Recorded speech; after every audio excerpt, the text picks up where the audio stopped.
Hey, Hi, hey, Chris. how are you? Great, man. How are you? Good. Thanks for willing to do this. Yeah, it's my pleasure. Thanks for the invite. I'm happy to be a part of the whole thing. So the first thing I can ask is, how'd you get into SAG? Oh, the SAG story, huh? Okay. Well, it was an ongoing thing, actually. If you want to be an actor, it's always like, ooh, SAG, SAG, or you SAG, and the closer you get to it, the more you start having to weigh, should I be SAG? Because then I mean, you have to pay a lump sum up front, of course, but it's also then like you're closing yourself off to other projects and, how do you manage that? It's kind of a, it's kind of like the first rite of passage, if you will, if you want to be an actor. Because otherwise you just say, I'm an actor and here's my pen and you write your name and you're instantly an actor, as opposed to having to, get some accreditation. Of course, there is that, but you don't have to have that. So for me, it was always like, um, you're always kind of going for it, but you're also kind of like, I don't know if I want to. I did a bunch of background work when I first got to town. And so I was Taft-Hartley'd in, I think two times. And I think that's the maximum times you can be Taft-Hartley'd. Taft-Hartley is what they give you if you're in a union project but you're not yet. Okay, so yeah, you know what that is. So so but I hated it. I hated it. I hated it. I hated doing background work. There's nothing wrong with it, but for me it was just kind of like high school all over again. Oh, I moved around to a lot of schools when I was young. So I was always the new kid. And that's kind of what showing up to those sets felt like there was already this core group of people that were already like knew what they were doing, and the proverbial smoking in the corner with the cool kids, not that they were smoking, it just had that vibe. you know and me sitting in the cafeteria eating by myself in the corner, I was like, this is high school again, or junior high, or high school is actually kind of a different thing for me because I actually did go to one high school. But to answer your question, I was I was pursuing being a voice actor by this point, and I wanted representation from an actor and, excuse me, from an agent. So I had been hip pocketed, which, if you're not familiar with that term, it's like the agent will, you're kind of courting one another. Um, they haven't officially taken you on and signed you. They're just seeing, how's this person going to work out, and and if you book, okay, then it's working out. If you don't, then maybe there more development needs to happen, or no harm, no foul, sort of thing. Um, so I was hip pocketed, and I read on this car commercial, and heard back from the agent, was like, hey, you booked the thing, but you need to join the union for this. And I was like, okay. So I was just trying to get my feelers out and be like, so is this going to be kind of like one of those jobs big enough to either pay for or mostly pay for my dues? Because I couldn't afford it at the time. I couldn't afford the 3,500 or something, I think it was at the time. And he's like, oh, basically, are like, are you in or are you out? And I was like, I'm in, because it was advised to me. It's like, look, if you know this is what you want to do and you're going to do this, you're going to have to do this at some point. So take the bite, take the dive, go for it. If you're still kind of on the fence of like, yeah, I'm not so sure, I don't know if that, then, and that's not necessarily the wrong answer either. Sometimes it might not be the right time. Um, but that's also what the agent is looking to hear. Like, are you going to be viable talent to where we can book the kind of the bigger, juicier, where they make the bigger commission gigs, or not. So I was like, okay, I'm doing it. And they ended up just using my audition for the as the actual like final piece, which I was like, whoa, okay. And I didn't realize that basically happens next to never. Like it doesn't really happen that often. And but so I was like, oh, that's cool. And it was for this Chrysler thing, like a Chrysler for the open road kind of vibe, just blah blah blah. And then I got the check, and it was $200, and I was like, but I was like, it got me started, it got me going. It kind of gave me the first thing of like, this is what the business is, and this is how it's going to be, and you get your first couple of steps, and you start building momentum, and so that's how I got into SAG. About any kind of first anime type of project that you had? My first anime, let me think. I think my first anime, I think it was through Sound Cadence. My first anime was Prince of Tennis. Yeah. And I did I was cast as basically this like kind of this bad guy who served really hard. And I had already kind of established myself, I think, with the company of somebody that does efforts, like hard effort, either swinging a sword or in this case, swinging a racket and hitting a ball. And they did well in a really aggressive swing. And so the first foray into it was like, okay, this time you're putting kind of a top spin on it, and you cut his face with the ball. And I'd be like, okay, cool. And now we need, you're just going to drive it straight down the center to teach him a lesson. And then it would be, okay, you're a little frustrated, and you need to come back and show him. So there was, how to like layer in, which all with just kind of efforts of hitting the ball, and communicate the intent or the intention behind that. I love that kind of minutia work. And I grew up a very physical fellow. So sports, and later in life, martial arts, but just expressing yourself through grunts and oomphs and it's just, kind of primordial caveman-like sounds, and still getting across like, what is this person feeling at this particular moment with that specific grunt.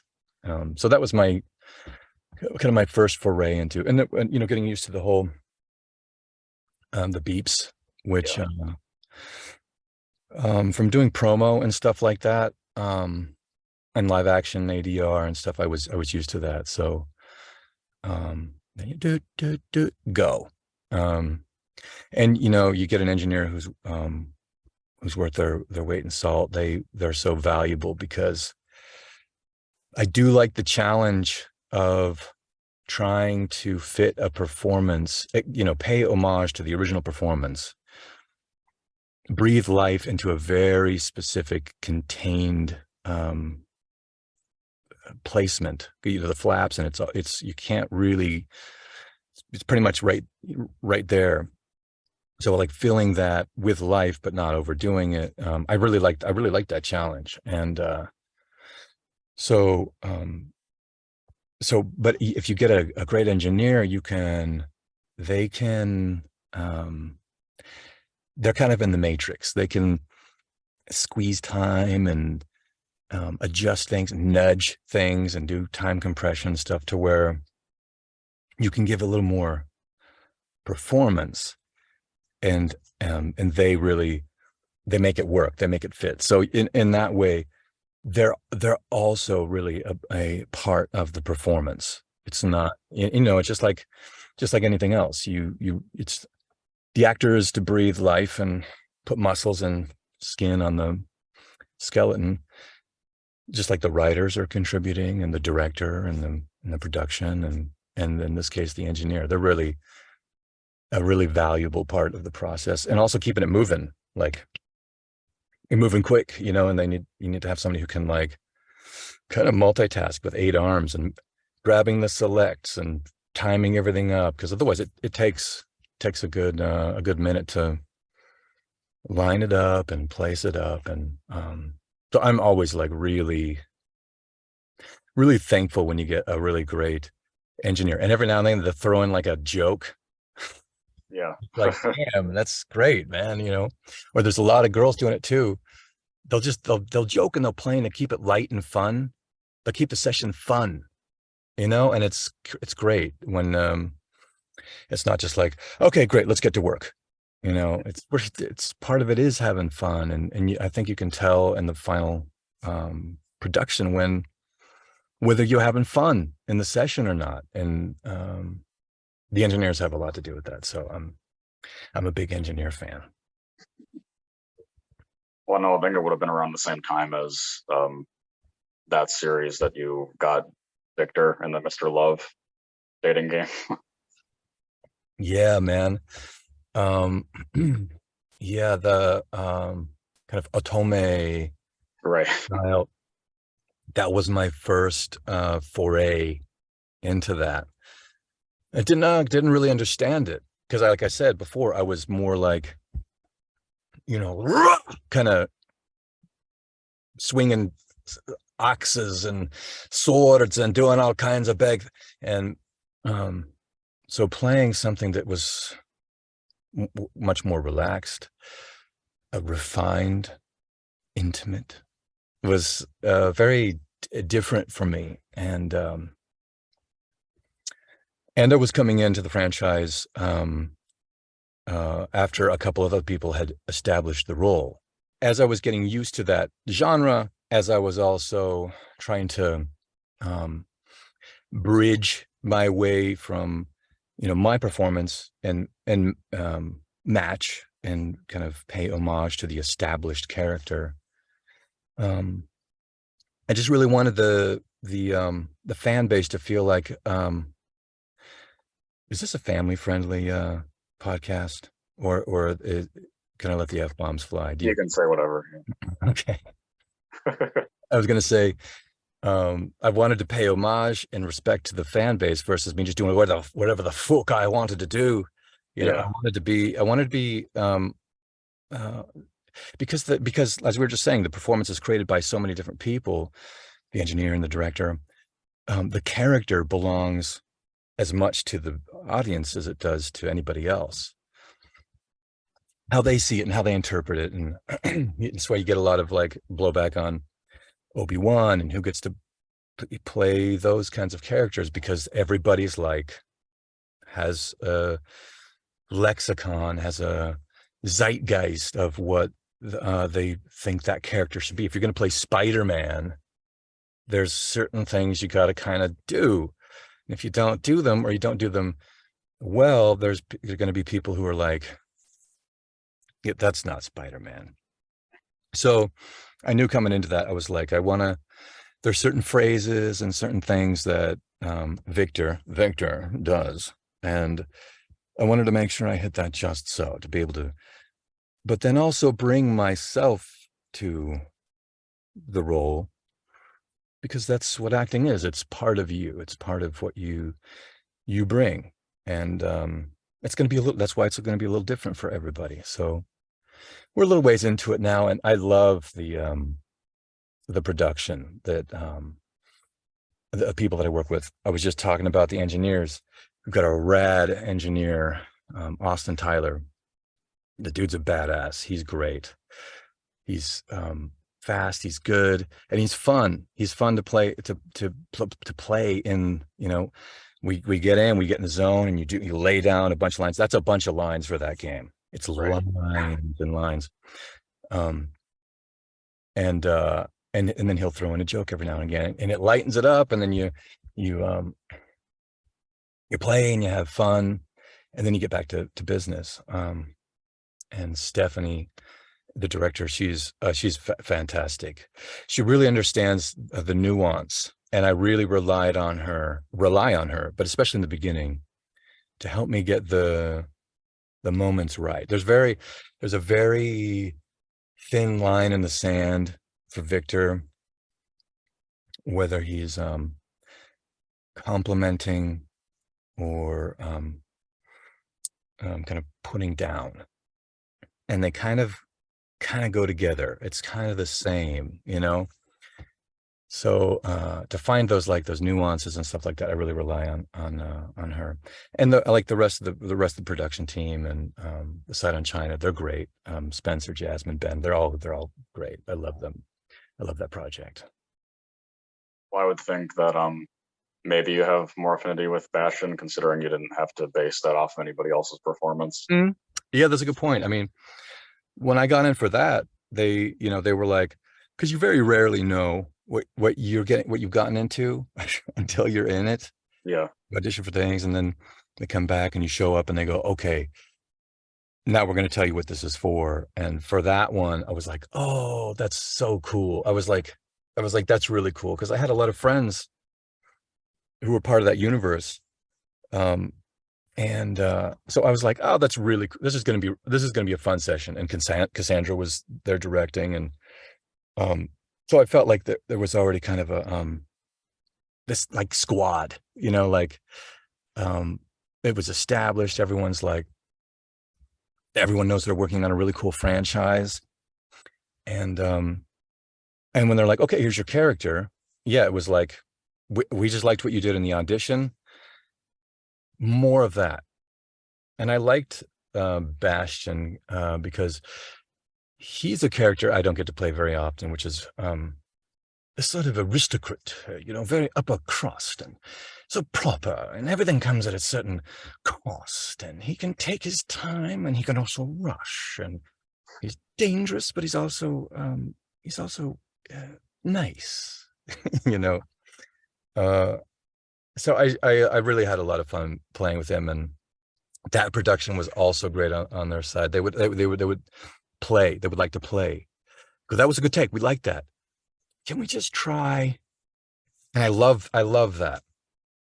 I love directors and game devs that aren't precious about things and that like to play. And I know that they have to be careful, because a lot of actors, they get stuck with their heads up their arses and become really self-conscious, something I've certainly struggled with in my career, being free and letting go, just go. And yeah, you might look stupid, but that's okay. That's part of the uncovering process. And if you're too scared to look stupid, then you have this restrictive yoke on your shoulders, and it weighs your performance down.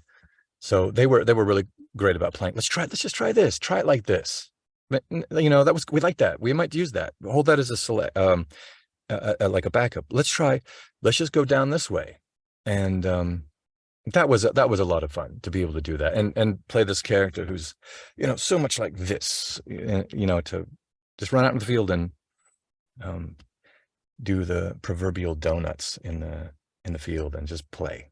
I don't know if you've seen anything, but I mean, the fan base response from Fire Emblem to Bastion with your performance has been totally positive. Okay, good. Good. I haven't. Sometimes I pay attention to that, and sometimes, as was the lesson with Victor and Love XO, Mr. Quinn's Choice, I will kind of let the chips fall where they may. I go in. I will do my best, but to get lost in like, this person wanted this and that person wanted that, it's like, I do want to familiarize myself with the IP and understand, what are some key phrases, what are some things about this character you really should know about, so that you're hitting those notes, but also like, not getting lost down a rabbit hole of like negativity. That doesn't help anyone. And it's not that some people are like, don't read the comments ever, but I do this for the love of the art of storytelling, and to be of service to the viewers and the listeners and the audience, because these kinds of things meant so much to me. helped me so much as an individual person, overcoming whatever it might have, whatever, trial or tribulation might have been happening in my life at that time. Having a character be vulnerable and genuine, even in strength or in defeat, clicks something in the human mind, in the human brain. Something clicks because it's authentic and real. And when you connect with that, that's so powerful. It's so powerful. And sometimes reading comments gets in the way of that. Honestly, hearing this and hearing that. So initially I'll kind of let things like let the fallout and the dust settle, and then see, okay, peek my head on the door and go, okay, how are we doing in here? If it's not well received, there was a lot of, I have been in projects where people are just like, no, no, no, no. And then, but then after time, it was just kind of people are more used to this performance as opposed to, because like I said, I always want to pay reverence and respect to what came before me and the story, really serving the story. Am I, when the director gives me a direction, am I personalizing that in a way that makes it as real as it can be, and not just trying to sound like it, actually be like that. Okay, if I'm pompous and prideful, like Bastion had a lot of that, then do that. But also if you're say you're gushing love and admiration for somebody, then do that. Or if you're dying, then do that. Let me and do it in a way that's as real and genuine as you can be without actually dying. I think that makes for a better performance, and for something that people can kind of latch onto and enjoy more. So whether there's good or bad reaction, I'll be like, I went in the field and I left it all on the field, and I left, and that was my performance. Was there anything that you want to say to the Fire Emblem community then? Oh, just that I'm so happy to be a part of it, and that I hope that my performance helps fill out that world and that universe, and that I'm so happy to be cast in that, and so overjoyed to be part of a universe that has a lot of my friends in it, and to just get in the sandbox and be able to play like that doesn't happen all the time when you're an actor. It doesn't. A lot of it's grinding and trying to get better, and by the time you get a chance to be in a sandbox and build a castle, it's magic. It's magic. It's why you do it. It's those moments carry you through all the bullshit that you have to deal with, or the hardship that you have to undergo in order to be in something like this that's so cool. So I would just say thanks for having me, and thanks for letting me be a part of it and run around the track a little bit and play Bastion. Well, my final question is always asking, what do you want your legacy to be? My legacy. Oh, wow. my legacy. Damn, I wasn't expecting a left hook like that. Well, I think I would say, like, I would want my people to look on my career or my body of work and come away with that saying, don't give up. Don't give in.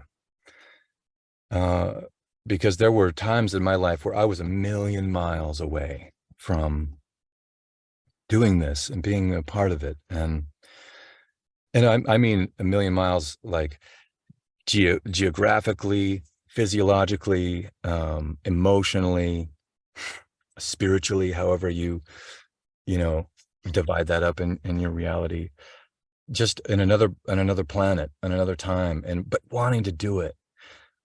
And starting with what I have. They say, tend to the garden that you can reach, and not getting overwhelmed with, well, how do I get the weeds in the back? just start with start with what you have, start with where you're at. And for me, that was, it was actually a laptop that my then girlfriend, she had, and it had a little microphone in it. And I could, you could like record in it. I'm like, whoa, this is so cool. And I was reading this book at the time that my brother turned me on to, The Sword of Shannara by Terry Brooks. It's a very, very fantasy. And I just felt compelled to do voices like the Shade, Bremen, or any other characters that I thought might do something different. I just try and do it, and have fun doing it, and have fun, and just experience the, like, this is fun to do. And can I be better at this? Definitely. But finding something that I have any amount of interest in, and going for it, committing to it, going for it. And for, like 90 days going for it, not like, no, week 2, I kind of sucked and I just don't want to do it anymore. And I definitely had those days, but they come and they go just like every other day. And with practice, you just get better. It just, that's what happens. You just keep practicing, and you continue the evolution. So I hope that if somebody looks back and sees my body of work, they feel compelled and inspired to go for it. If this is, and realizing this might not even be the thing that you do for the rest of your life, go for it though, because that leads to the next thing, and the next thing leads to after that, and getting in the raft and jumping in the river and being like, okay, we're going. And I don't know where the rapids are going to be, or it's going to get shallow or deep, and how quick the current is going to go, or whether there's going to be cold or hot, or there's a waterfall. There'll be all of that, but you just don't know when. But you don't get to the the other side of the gorge to get the pot of honey, and you don't get to the magic tree with the omen or the chrysalis. You don't get to any of those magical things without getting in the water and taking on that kind of that risk and hardship. It's like, if I were to go back in time and give myself advice, it would be, find what you love and go for it. And I, if my younger self would be like, well, what if I don't love it anymore? And you go, then you rinse and repeat. Find what you love and go for it. And because what's the Irish proverb is, the heart knows no reason, and reason never knows. So you just go, you go. So I hope that's what my legacy is, because when I was going through my hardest times, it was art, it was music, it was animation, it was video games. Those things carried me through when I didn't feel like I could emotionally carry myself. I could latch onto a character and safely get ferried along to overcoming hardship and being like, oh, it emboldened me. It gave me fuel for the fire to be like, okay, life at the moment sucks, but it's going to be okay. And it's going to be okay by me doing something about it. And now I feel like I kind of can, whereas if I just was without art, without story around me, I don't know what would have happened. I really don't. I don't know if I would have pulled through, or, not to get too meta, but it's like I think really a lot of ways, like, what are you going to be, maybe a doctor, or be somebody who can really affect people's lives. Art really affected my life. Story really changed me. It really saved me. in a lot of ways when there was there was nothing else on the horizon. There was no other hope. There was no other, it was bleak, and it was my raft. And to be able to crawl in and have that, that's what I want to contribute. That's what I want my legacy to be, to ferry people along as it helped me, as it helps me, and be a part of that ferry convoy that leads to the land of the free, the wonder, the imagination, the possible, you know. Mhm. Yeah. Well, thank you. I'm glad that we got to do this. Thanks, man. Thanks for having me. It's great to get a chance to meet you and meet the Velvet Coke in real time. Yeah. Well, have a good rest of your day then. Thanks, man. You too. Bye. Bye-bye.